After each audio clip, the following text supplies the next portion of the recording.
Olá, sejam bem-vindos, sejam bem-vindas ao segundo episódio da segunda temporada do podcast Leva para Terapia. E se você ainda não se inscreveu no nosso canal, se inscreve agora e acompanhe todo o nosso conteúdo. Neurotípica ou neurodivergente? Que tipo de pessoa é você? Você sabia que a cada 36 pessoas, uma é autista? E que muitas vezes o autista chega aos consultórios com depressão e ansiedade, mas na verdade ele não foi diagnosticado com autismo. Então hoje nós vamos conversar sobre autismo, mas não o autismo infantil, e sim o autismo em adultos. E nós temos aqui hoje a honra de receber a Patrícia, que ela é uma autista, ela é advogada, graduanda em psicologia, professora de inglês e criadora de conteúdo. Não é isso, Patrícia? Seja muito bem-vinda aqui no nosso podcast. E vamos começar, né, Eduardo? Você tem uma pergunta para fazer para ela? Com certeza, muitas perguntas, né? O tema é muito amplo. Obrigado mais uma vez por aceitar o nosso convite. E eu gostaria de começar com uma pergunta que eu acho que para você tem uma importância, né? Como que foi para você descobrir o autismo na idade que você tem, tardiamente? Olha, foi um mix de sentimentos, né?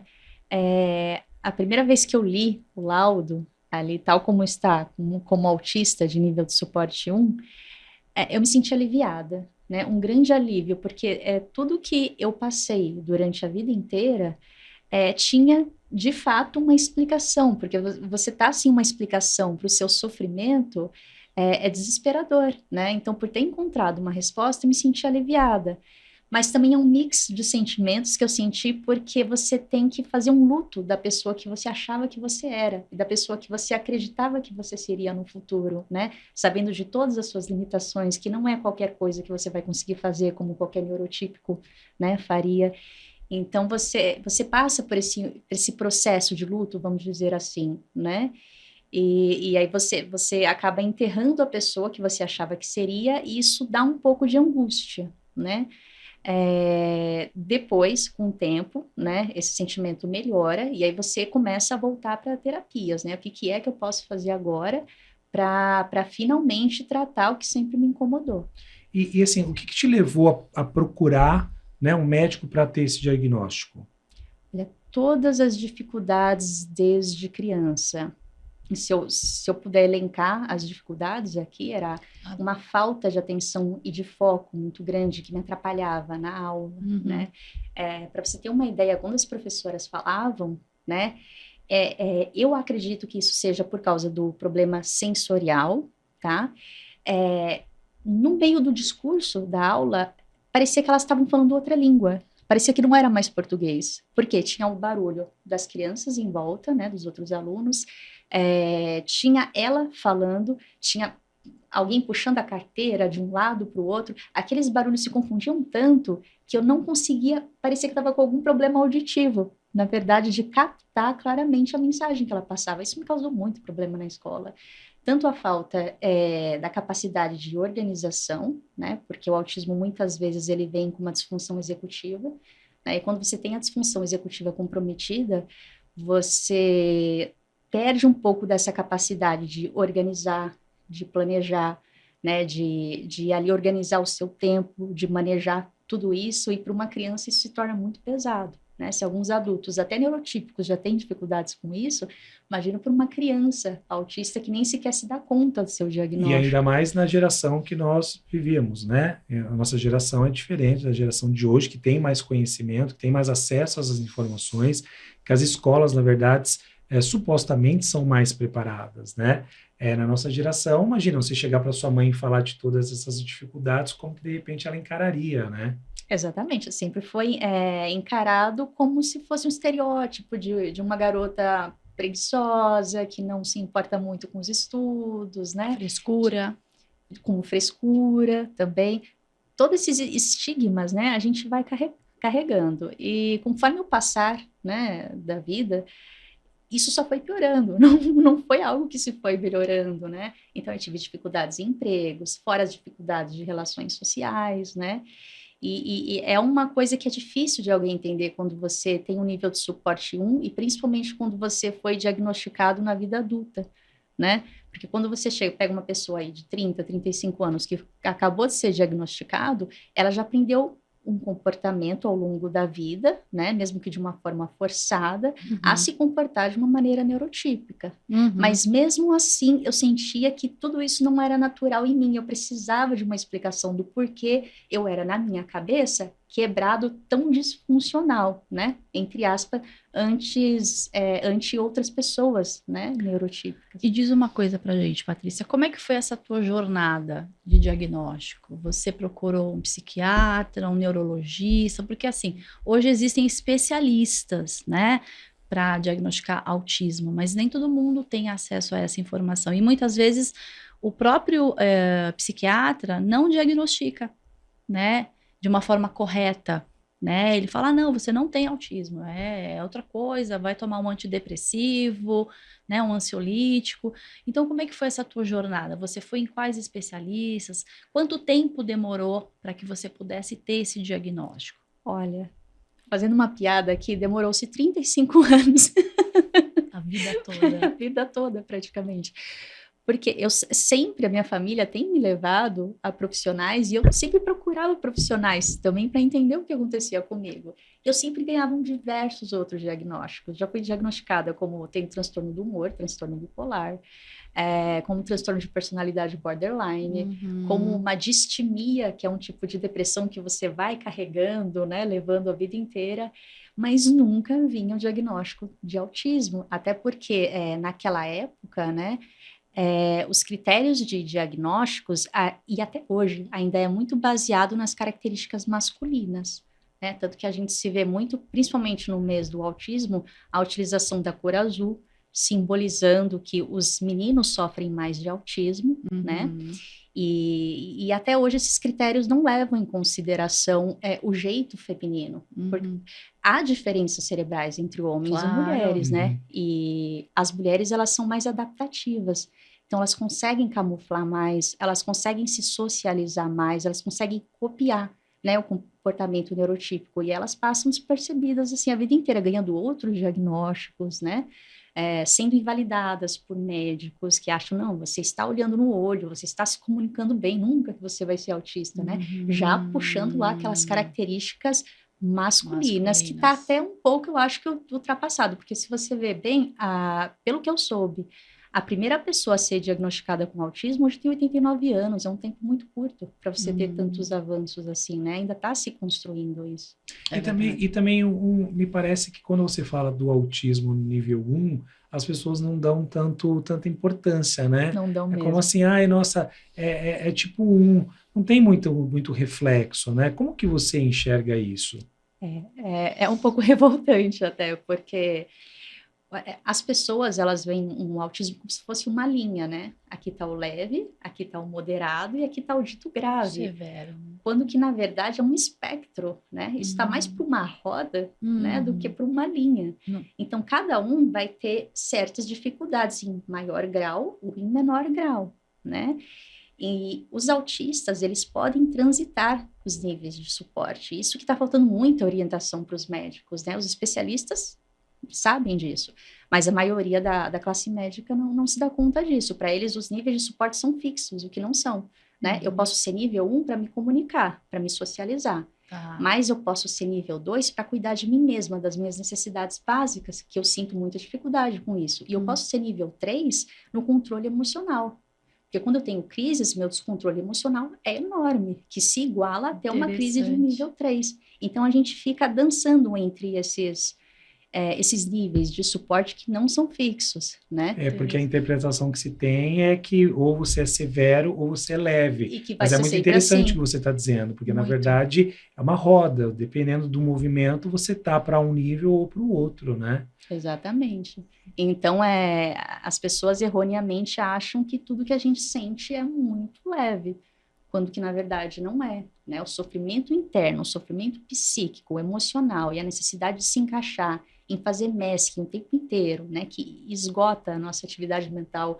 O cérebro trabalha muito para fazer todas essas coisas, né? A gente fica num nível de exaustão que se torna quase incapacitante. Por isso mesmo que, se não me falha a memória, 85% dos autistas hoje estão desempregados. Porque, além de ter a sobrecarga sensorial, ainda vai ter um masking que você vai ter que fazer o dia inteiro. Você vai ter que fingir, colocar um personagem de neurotípico que vai te fazer se esgotar, sugar a sua energia, né? E ainda fora as dificuldades normais aí que a gente enfrenta com a disfunção executiva. Muito interessante. E você acha que, então, os médicos e especialistas, eles deveriam estudar mais, né, para tentar ajudar mais, porque, assim, o suporte 1 acaba sendo mais invalidado, porém, se os médicos estudarem mais sobre isso, eles vão poder dar um suporte melhor para quem procura, né? Sem dúvida. Então, você, nesse caso, você acredita que está faltando um pouco mais de vontade, talvez? Está faltando, eu acho que especialistas em adultos, em autismo em adultos. Porque os médicos, os especialistas, né, eles são mais voltados hoje para crianças. Né? Então, você vê uma série de terapias aí para crianças que você, adulto, foi diagnosticado tardiamente, você não tem muito o que fazer. Né? Psicoterapia e algum remédio. Não tem mais muito o que fazer. E a maioria, ele trata o diagnóstico como se ele estivesse olhando para uma criança. Então, ele vai no DSM-5, tica lá, os seus sintomas, as suas características, né? E como se estivesse olhando para uma criança, sem considerar que até a pessoa chegar naquele momento para ele, ela já passou por diversas situações, diversas modulagens no próprio comportamento, porque a sociedade, ela cobra da gente, né? Você perde amigos porque você falou determinada coisa que não deveria, ou você é enganado porque você não captou uma dica social, uma pista social ali no momento. Você vai aprendendo na prática, né? E aí, quando você chega no consultório, ele acha que ele tem aquele olhar, né, voltado para uma criança, desconsiderando tudo isso. Né? Então, está faltando especialistas em autistas adultos. Qual foi a maior dificuldade? Assim? Qual é a maior dificuldade para você? É socialização? É uma questão de organização, planejamento? O que te incomoda mais? O que você acha que, dentro de um senso comum, é o que mais chama a atenção no autismo adulto? Autismo adulto, se eu fosse dizer o que mais me incomoda, seria a socialização. Isso incomoda bastante, porque a gente tem que mascarar a todo momento e você se sente num personagem como se você não pudesse ser você mesma o tempo inteiro. Isso incomoda muito, né? E por mais que você tente ser mais íntimo das pessoas, aquela conexão é difícil de você encontrar quando você não está sendo você mesmo. Né? Então, você acaba perdendo, não é natural, se isolando, né? Não é natural, você acaba ficando um pouco excluído. Isso incomoda bastante. Porém, a disfunção executiva no autismo quanto o TDAH, que eu também tenho TDAH, eu diria que incomoda bastante o meio profissional, né? Porque você vai ter que ter todo aquele comportamento neurotípico, você vai ter que ter todas as suas funções executivas preservadas, de organização, manejo do tempo, e tudo isso que a gente faz quando trabalha, né? Isso atrapalha a parte profissional. Então, a disfunção executiva e o TDAH tá mais para atrapalhar, na minha visão, tá? A parte profissional e o autismo, a parte social.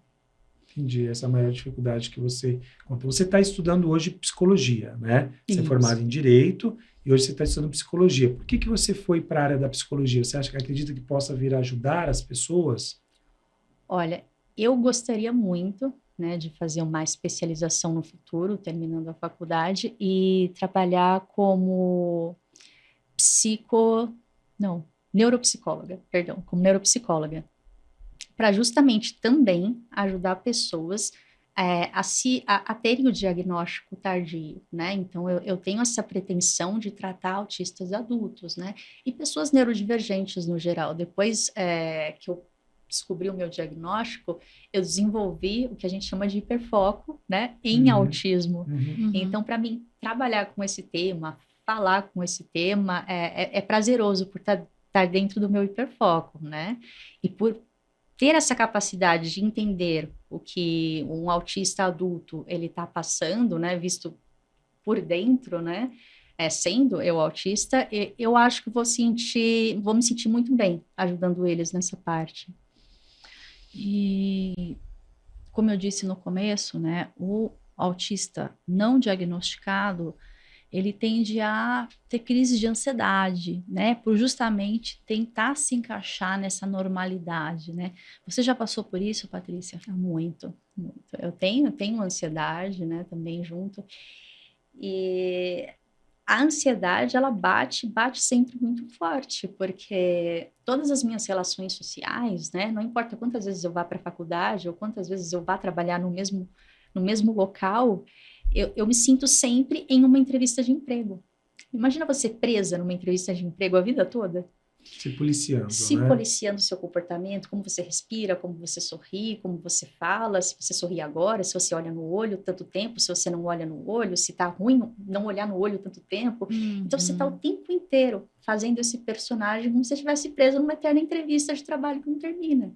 E isso causa ansiedade, né? Então, antes de sair de casa, a maioria dos autistas fazem um diálogo mental enorme do que iriam perguntar, do que você iria responder, se determinada situação acontecesse, o que você faria, é um ensaio constante. É exaustivo, né? E isso de tentar sempre antecipar a situação para saber o que fazer causa muita ansiedade.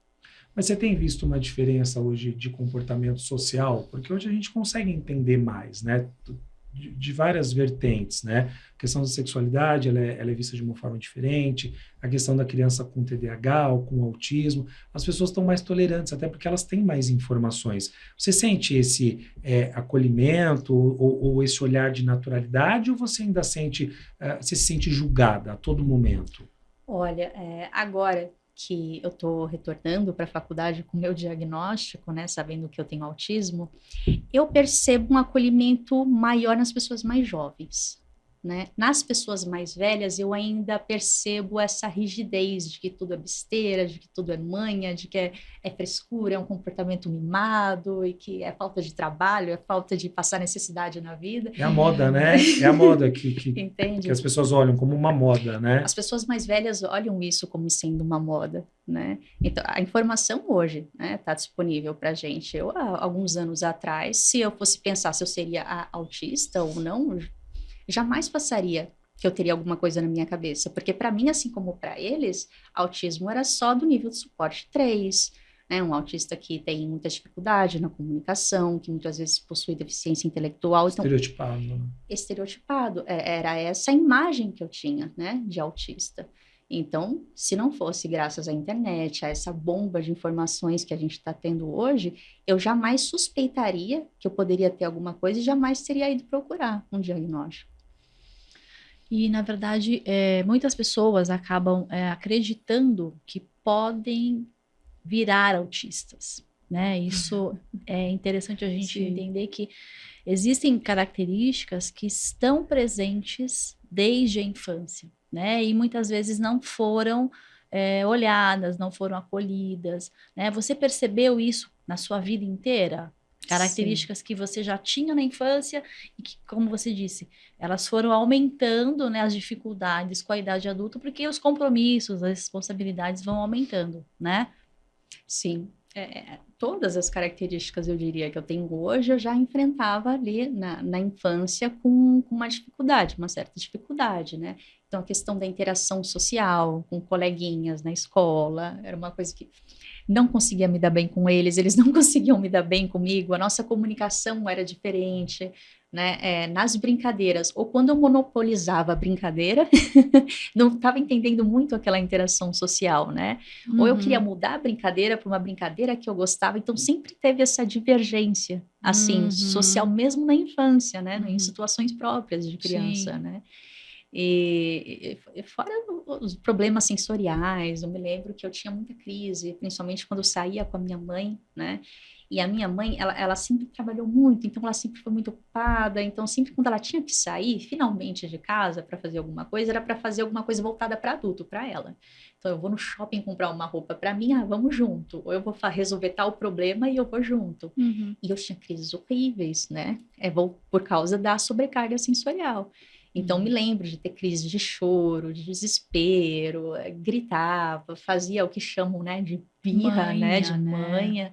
Mas, na verdade, hoje eu entendo que eu estava incomodada com barulho, eu estava incomodada com as pessoas, eu estava assustada porque eu estava num local que eu não conhecia, né? Não era rotina, Não né? era rotina. Então, sempre quando eu saía com ela, tinha um show, assim, entre aspas, vamos dizer, que na verdade eram crises autistas. E hoje, assim, fatidicamente, a tua mãe não sabia lidar com aquela situação naquele momento. Não mesmo. Hoje, com o teu diagnóstico, qual é o olhar dela?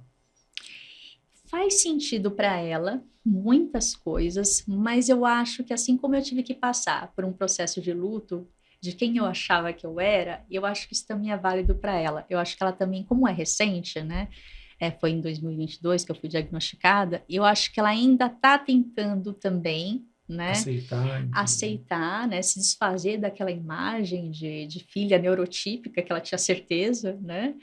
Então, é um processo que está lento, né, para ela aceitar, mas aos poucos eu percebo que ela está moldando algumas coisas, né, prestando mais atenção na minha seletividade alimentar, e aos pouquinhos eu acho que a gente chega na aceitação completa, se Deus quiser. E a questão do preconceito, né, que você colocou há pouco, né, as mulheres autistas, né, elas têm 3 vezes mais chances de sofrerem abuso, né? Sim. 90% das mulheres autistas já sofreram algum tipo de abuso, né? Justamente porque elas acreditam muito, elas são mais ingênuas, né? Elas não percebem aquela maldade, né, que a pessoa neurotípica já percebe. Você já lidou com isso em algum momento, Patrícia? Com certeza. E eu já fui uma vítima também. Isso o número é altíssimo, né? Uhum. A nossa incapacidade, muitas vezes, de prestar atenção em pistas sociais, ela é fraca, né? E principalmente quando você é um autista diagnosticado tardiamente, que passou a vida inteira sendo excluído sem saber o porquê, quando você encontra uma pessoa que te dá uma confiança, que parece ser amigável com você, né? Você fica meio assim sonhando, poxa vida, exatamente, né? E aí você meio que afasta aquelas dúvidas, não consegue enxergar aquelas pistas sociais que já normalmente você não iria pegar essas pistas, né? Mas assim, é ludibriado, né? Menos ainda. Enganado, né? Exatamente. Então, é uma falta de malícia, né? Que acontece muitas vezes que fazem as mulheres serem vítimas de abusos. A mulher normalmente, as neurotípicas já sofrem, né? As autistas é muito maior, né? O número. Mas, infelizmente, eu acho que isso está mudando, né? Assim, a tendência é que isso melhore, mude, porque as pessoas hoje estão buscando mais informação, né? Então, a gente acredita que daqui, sei lá, alguns anos, né, Eduardo, isso vá melhorar, vai mudar, e a gente vai ter mais acolhimento, né? E esse mês, né, o mês de abril, é o mês internacional, né, do autismo, não é isso? E você tá com esse teu pingentinho que tem a ver, né, Sim. com esse quebra-cabeça. Quer falar um pouquinho sobre isso, Patrícia? Esse aqui é um colar de identificação, Isso. né, que as pessoas autistas usam. Tem uma certa divergência na comunidade autista de usar ou não usar o quebra-cabeça, né? Que dizem que esse símbolo do quebra-cabeça foi criado por uma instituição X que tinha mania de estereotipar, né, o autismo, e esse quebra-cabeça seria como uma peça ali que não se encaixa, como se o autista não fosse completo. Então, há uma crítica com isso. Alguns autistas preferem o símbolo, né, do infinito, representando o autismo, mas é o mais conhecido, né, para você deixar claro ali que você precisa de um certo apoio, né. Eu estou preferindo colocar esse. Não te incomoda? Não me incomoda. Não me incomoda essa questão, não. E assim, você acredita que, por exemplo, por parte do governo, falta um incentivo, um aporte de recursos para poder melhorar a condição dos autistas, principalmente aqueles que estão, de repente, que são de uma classe inferior, que não tem tanto acesso à informação, ou a bons neurologistas ou psiquiatras? Olha, falta sim. Eu diria que falta especialmente, como eu falei antes, para adultos autistas, porque a gente vê uma série de terapias voltadas para o público infantil, como a terapia ABA, tem até a terapia para você se dar melhor com essa questão sensorial, terapia integrativa, né? E para adulto não tem, eu até achava que teria, né?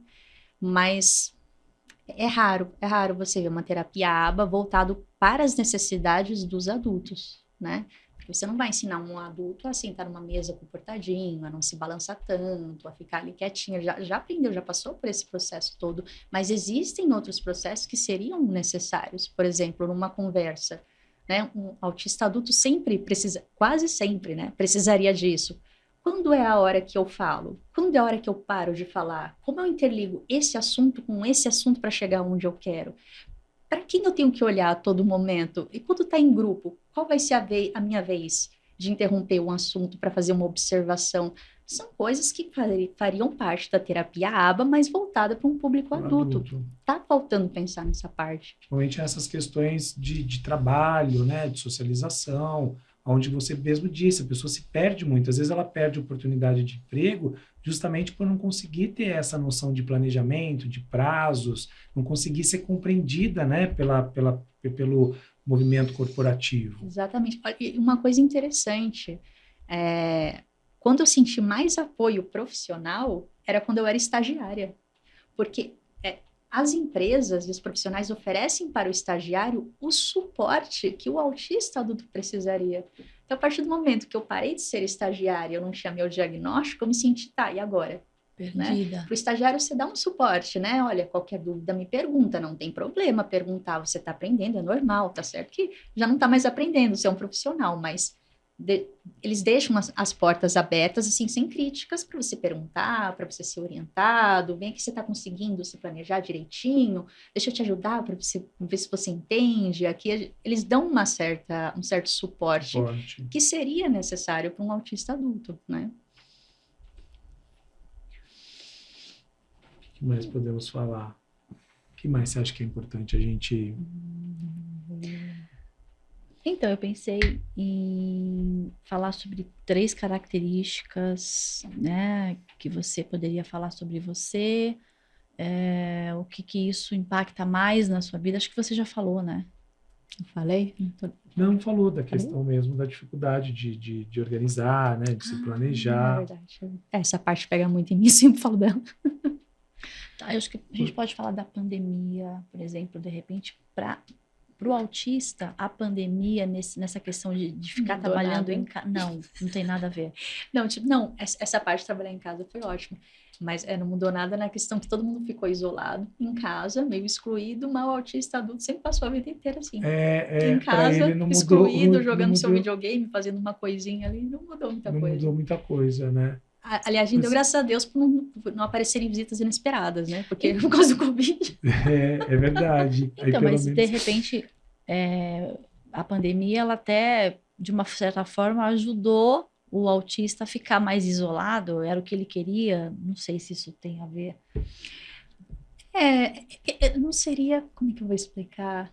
É confortável, né? A gente ficar isolado. É confortável, mas muitas vezes a gente tem que lidar com um sentimento de solidão, de exclusão social, e sempre um sentimento assim misto, né? Porque ao mesmo tempo você quer socializar, você tem dificuldade. Ao mesmo tempo você evita aquilo por causa da dificuldade e você volta a sofrer de novo porque, poxa, não consegui, eu podia ter conseguido. É uma autocobrança muito grande, né? Quanto tempo a gente tem, João Pedro? Vai ter um podcast que é 2, nós já pedir para avisar que vai dar uma atrasadinha. Então, mas o nosso já foi mais ou menos uns... Tirando o tempo do comecinho, deve estar com uns 26. Normalmente é uns 40, né? Então, dá pra gente esticar mais uns 10 minutos. Eu falei pro Fábio que no máximo umas 12h30 eu saio daqui, mas se vocês quiserem ir até umas 12h15, 20. Tá bom, tá? Vamos só, de repente, ver... a gente já falou da questão da socialização, da questão da profissão... Diagnóstico tardio, das terapias, né, que poderiam ser mais voltadas para o adulto. O que você quer falar mais? Que a gente pergunte para você. Uma coisa que eu estou pensando aqui, por exemplo, hoje você participa de grupos, por exemplo, de redes sociais que tem outros autistas, que vocês se conversam, para que você não se sinta, de repente, tão... Poxa, isso é interessante. Mas então, o problema... Até tem até um site, um aplicativo de relacionamento chamado Hike, né? Mas aí a questão é, quase ninguém lá conversa. Olha só, é inacreditável. Eu mando a mensagem, uma semana depois a pessoa responde. Aí você olha a mensagem, uma semana depois você responde. Não flui, não flui. Um mês É depois, inacreditável. A gente tá com problema de comunicação, já até no texto.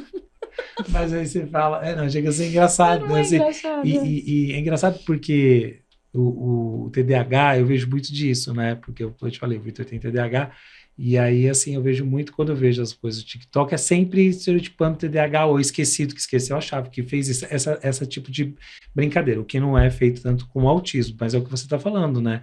Todo mundo tem a mesma dificuldade, então, de repente, é normal você esquecer, porque o outro também está esquecendo. É verdade. Mas eu falo assim, por exemplo, hoje você tem um grupo, tem pessoas que, por exemplo, são mais afins a você? Você conheceu outros autistas, outras pessoas que estão na mesma situação? Eu tenho um grupo no WhatsApp, né, que foi feito por uma outra autista, e a gente se comunica lá, de vez em quando. Eu não sou tão boa para me comunicar em grupos assim, né, mas é legal ler as experiências que eles tiveram, né, às vezes eu joguei uma informação lá, porque eu estava fazendo uma psicoterapia, e a psicóloga tinha me jogado alguma questão lá que aquilo não seria propriamente do autismo, e eu perguntei para eles e todo mundo já respondeu prontamente, nossa, eu passo isso sempre. Então é legal essa interação. Então, de repente, podia perguntar... Sabe o que eu acho interessante também? Falar sobre autismo com TDAH, como acontece esse mix numa pessoa isso, só. combinado, Porque né? os autistas, eles, na maioria das vezes, né, a esmagadora maioria, na verdade, eles têm uma rigidez cognitiva muito grande, né? E muitos, eles não conseguem lidar com eventos, assim, inesperados, né? Uhum. E o TDAH, ele tem essa diversidade de gostar de novidade, Curioso. de gostar de curioso. surpresas, né? Nossa. Curioso. Conflito isso, hein? Isso fica muito conflituoso, essa relação. E o autista, ele gosta de fazer exatamente as mesmas coisas. Eu também tenho isso, né? Mas tem muitas vezes que o tédio que ocorre comigo é muito maior por causa do TDAH junto, que se mistura. Ah, então Entendi. eu vou fazer essa pergunta Faz para isso. ela. Aí depois a gente pode, assim, só para a gente ter uma linha, né, de raciocínio, de repente fazer essa pergunta do TDAH com combinar TDAH com autismo. Aí fala um pouco dessa questão de se você hoje participa de algum grupo, aí você pode falar, enfim, que participa, que tira as dúvidas, tal. Aí eu falo do teu trabalho no TikTok, vamos divulgar, né? A gente fala um pouco do trabalho do TikTok, você está fazendo trabalho no TikTok, como que é esse trabalho, aí você fala, você passa as informações, tal, entendeu? E também, eu acho que uma questão que a gente poderia formular é o quanto que as pessoas negam que podem ser autistas, né? E não procuram ajuda, né? Elas acham que o problema está nelas e não, eu tenho problema. Eu sou assim, eu né? sou assim, gente. Desde criança eu sou assim, que é mais fácil você carregar isso, né? Desde criança eu sou assim. Tá. Fechou. Aí a gente vai nessas 4 linhas aí. Tá, então eu vou... Então tá. E você, Patrícia, contou pra gente que você, além do autismo, você também tem o TDAH, né? Já veio um pacotinho, né? Já pegou aí outro Sim. pacotinho. E uma das características do autismo é essa coisa da rotina, né? De gostar de fazer tudo do mesmo jeito, sempre. Já o TDAH gosta de novidades, né? Gosta de desafios. Como que você lida com essas duas pontas aí? Pois é, muito contraditório, né? 81% dos autistas possuem TDAH como comorbidade, né? É uma grande parte.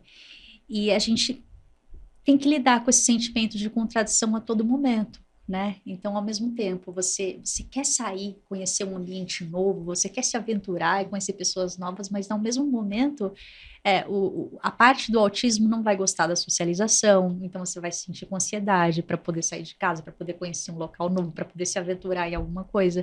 E você fica o tempo inteiro lidando com esse puxa daqui, Esse puxa conflito, dali, né? com esse conflito, né? Aí quando você sai, você atende o TDAH, vamos dizer assim, né? O seu autismo reclama, fala, eu falei que não era para sair, olha só a Olha vergonha só. que você passou, tá vendo? Você não se comportou tão bem. Aí quando você A atende o cobrança, né? autismo, lá vem o TDAH, então, mas então vai ficar aqui o tempo inteiro, sozinha, nossa, que tédio, que horror. Levanta dessa cadeira. Exatamente, é uma Uma contradição luta constante. constante, né, dessa contradição. E uma coisa é que os autistas que não possuem TDAH, eu tenho visto muitos relatos de que eles são muito organizados, né?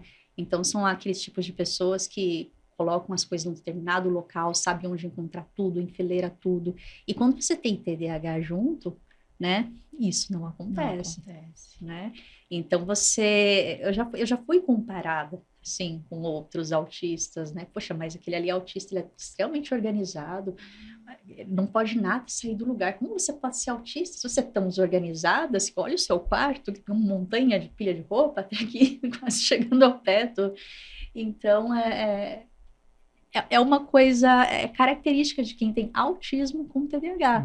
Tanto que quando eu vi as características isoladas do autismo, não batia tanto, batia, mas ficava alguma coisa faltando ali. Quando eu via só do TDAH, também ficava parte do autismo faltando. Aí quando veio o diagnóstico que eu tenho autismo e TDAH, aí se encaixou tudo. Vincou. Interessante. Sim. E a questão dos grupos, né, Eduardo? Você faz hoje parte de algum grupo que vocês conversam, trocam experiências? Olha, eu tenho um canal no TikTok, lá a gente troca bastante experiência, assim, por meio dos vídeos, né? E também tem um grupo no WhatsApp, né, que uma autista, ela criou, e lá a gente vê relatos de outros autistas, né? Uma determinada vez eu tive uma dúvida sobre uma característica, eu perguntei para eles, todos me responderam prontamente, né, que sentiam a mesma coisa. Então, a gente tem essa comunicação, ainda não é uma comunicação assim que acontece sempre, né, rotineiramente, porque a gente muitas vezes precisa do nosso tempo para se autorregular, passar um tempo sozinho, né, a gente precisa disso. Mas a gente tem sim esse grupo. E esse trabalho que você faz, por exemplo, nas redes sociais do TikTok é interessante, né? E acredito que possa ajudar muita gente, porque você conta um pouco da sua experiência, da questão do diagnóstico, do teu dia a dia, e de repente a pessoa está olhando e ela fala, opa, peraí, eu também tenho isso, né? Mas você acredita que ainda há pessoas que estão no processo de negação, que sabem das dificuldades, que desde a infância passam por todo esse tipo de demanda interna e mesmo assim negam, falam, não, eu não vou procurar, não quero saber. O que você vê no teu dia a dia em relação a esse assunto? Não Eu acredita acredito que que sim. tenha, né? Porque às vezes a pessoa fala, não, o autista é aquele que não interage, não fala, né? Eu não sou autista. E uma né? falta de informação nesse Isso, sentido, uma né? autonegação, né? Olha, muitos membros da minha família, né, autismo também é uma condição genética, que eles têm comportamentos bem similares, com características bem delimitadas ali do autismo. Mas eu vejo que ocorre essa negação, tanto por falta de informação, né, de achar que autismo tem um estereótipo ali, que se comporta de uma determinada maneira, assim, então um espectro, cada um desenvolve as características de uma forma diferenciada, né, tanto por falta de informação, quanto por não querer lidar com aquela situação internamente, né? Não, imagina, eu não tenho problema. Problema, entre aspas, né? Eu não sou neurodivergente. Eu acredito que isso ocorra bastante, sim. Pelo menos na minha família eu vejo isso acontecendo. Hoje você se sente, assim, liberta em relação a essa questão. Assim, passou esse prazo do luto, né? De deixar a Patrícia, que até então você conhecia, para entender uma nova Patrícia, mas hoje você lida bem com isso. Assim, quais são as suas perspectivas para um futuro, tanto pessoais quanto, na verdade, em relação ao autismo, né? Eu já lido com uma forma bem melhor, né? Além dessa comunicação que ocorre ocasionalmente com outros autistas, né? Que a gente tem um suporte, né, mútuo, você ainda consegue, depois do diagnóstico, né, fazer um plano que atenda às suas dificuldades, né? Então, não vou escolher qualquer carreira, porque aquela não vai dar, né? Eu vou ter que me expor muito socialmente ali, não vou suportar. Ou até planos, né, de longo prazo, né? Você já vai delimitando a sua vida, né? Dali em diante, para caber nas suas características, para que não seja tão incômodo, assim. Entendi. Então, Patrícia, a gente tem um quadro aqui no nosso podcast que a gente faz algumas perguntas, né, pro convidado. Então, a gente vai fazer com você. Fala sobre um sonho da Patrícia. Um sonho da Patrícia, poxa vida.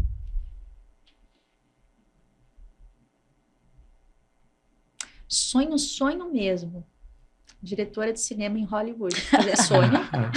Ué, sonho tá Então, certo. vamos sonhar alto. Cinema é uma coisa que te agrada. Poxa, me agrada muito, né? Se não fosse o direito e a psicologia, eu teria ido, né, para cinema. Você vê, isso é bem TDAH, né? Esses vários, diversos interesses. Uma pergunta que eu faria para você é o que você mudaria hoje, se você pudesse mudar alguma coisa? Em mim? Em você, nas pessoas, no social. Que poderia mudar? O que eu mudaria nas pessoas? Eu acho que seria o preconceito mesmo, né? Esse estereótipo, esse capacitismo, né? Que existe muitas vezes das pessoas quererem determinar o que uma pessoa com deficiência pode ou não pode fazer. E se você sai do que elas determinaram, né? Ou você está com um autismo ali elevado, na opinião delas, grave, ou você está com ele muito leve, né? Então, eu acho que mudaria isso. Mudaria isso. Muito bem. Uma estação do ano para você? Acho que é outono. Outono. Não é tão frio a ponto de incomodar e você ter que ficar com um monte de roupa incomodando a pele. E não é tão calor, porque parece que eu vou ter um problema enorme no calor, né? Porque o suor escorrendo, a questão sensorial mesmo no calor fica muito incômoda pra gente. Sim. Então seria o outono, tá um tempo levinho. É a melhor estação. Eu também Sim. gosto do outono. É bom, né? Uma cor. Uma cor... poxa, eu gosto bastante de rosa. Acho uma cor feminina, uma cor um pouquinho diferente. Não é todo mundo que tem coragem de usar em qualquer lugar, né? Acho uma cor interessante. Rosa eu sempre gostei. E um livro, Patrícia? Um livro. Olha, tem um livro que eu li muito interessante. O nome é O Dia do Coringa, escrito por Jostein Gaarder, que é do mesmo autor do Mundo de Sofia. E ele fala de uma forma muito tranquila sobre filosofia. É um conto infanto-juvenil, né? Eu já li há algum tempo atrás. Então, traz, né, questionamentos filosóficos de uma forma tranquila e misteriosa, com um enredo muito legal de cartas de baralho que tomam vidas, né? E tem a figura do Coringa que sempre indaga, né, o personagem principal sobre questões importantes, existenciais. Eu gostei bastante, mas eu diria um outro livro também, que se chama Unmasking Autism, da Devon Price, né? Ela é PhD, né? Nesses assuntos de autismo, de neurociência, e ela escreveu um livro muito interessante, que ela traz, assim, exatamente... Ela colocou um apunhado, né, de comportamentos que são usados como masking. Então, ela fala bastante sobre autismo em adultos, principalmente de autismo em mulheres. Então, é um livro bem interessante. Bacana. Estamos chegando ao final do nosso podcast, Razão do Tempo. Vou pedir para você deixar suas redes sociais. Mais uma vez, queria agradecer, né, a presença e o aceite do nosso convite de um tema tão importante, de tanta relevância social. Poxa, eu que agradeço pelo convite. Fiquei muito feliz de ter vindo e participado. Atualmente eu estou só com o TikTok, né? É lá que eu desenvolvo bastante os meus vídeos. E para quem tiver interesse, @gente.neurodivergente. Então a gente agradece a tua participação. Aqui tem uma lembrancinha para você, tá? Do nosso que lindo. podcast. Para adoçar a sua Muito vida. Bom, adorei, adoro chocolate. Que bom. Eu pensei, puxa, só falta ela não gostar de Não, deu chocolate, presente né? Sim. Então tá bom. Muito obrigada pela tua participação. A gente agradece. E leva para terapia, Eduardo? Leva para terapia. É isso aí. Estamos finalizando o segundo episódio da segunda temporada. E quem quer ver o conteúdo completo, se inscreve já no nosso canal. E até o próximo episódio. Leva para terapia, Andréia? Eu levo, e você? Levo também.